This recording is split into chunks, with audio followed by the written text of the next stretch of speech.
പേരാമ്പ്രയിലെ വിജയത്തിലൂടെ അതൊന്നുകൂടി അടിവരയിടുകയാണ്.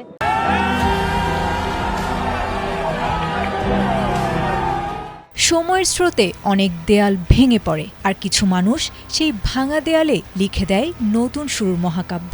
ভারতের কেরালার রাজনীতিতে তেমনই এক মহাকাব্যের নাম ফাতিমা তাহলিয়া।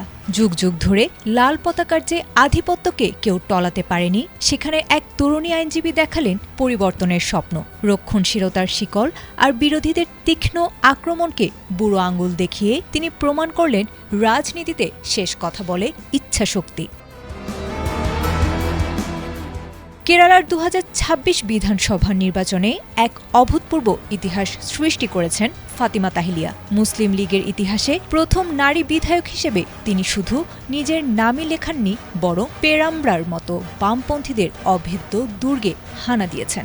১৯৮০ সাল থেকে টানা সিপিআইএম-এর দখলে থাকা এই আসনে এলডিএফ কনভেনর ও হেভিওয়েট নেতা টিপি রামকৃষ্ণনকে ১৯৮০ সাল থেকে টানা সিপিআইএম-এর দখলে থাকা এই আসনে এলডিএফ কনভেনর ও হেভিওয়েট নেতা টিপি রামকৃষ্ণনকে ৫,০৮৭ ভোটের ব্যবধানে পরাজিত করে তিনি বর্তমানে ভারতীয় রাজনীতির জায়ান্ট কিলার।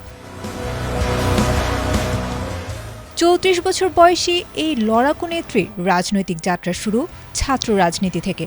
মুসলিম স্টুডেন্ট ফেডারেশনের নারী শাখা হারিথার প্রতিষ্ঠাতা সভাপতি হিসেবে তিনি সবসময় ছিলেন সাহসী। এমনকি দলের অভ্যন্তরে নারীদের প্রতি হওয়া অন্যায়ের বিরুদ্ধে সোচ্চার হওয়ায় একবার পদ হারাতে হয়েছিল তাকে, কিন্তু তাতে তিনি দমে যাননি। পেশায় আইনজীবী তাহলিয়াকে নির্বাচনী প্রচারণায় হিজাব পরা থেকে শুরু করে ব্যক্তিগত আক্রমণ সবই সইতে হয়েছে। তবে ৫ই মে ভোটের ফলাফল থেকে বোঝা গেছে সাধারণ মানুষ যেন তারুণ্য আর সাহসের পক্ষেই রায় দিয়েছেন।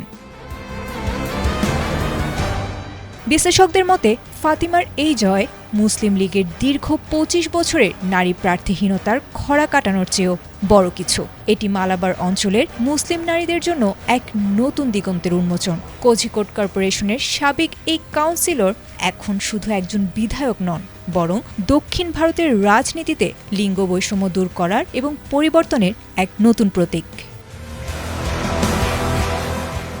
আয়েশা আক্তার, এটিএন বাংলা।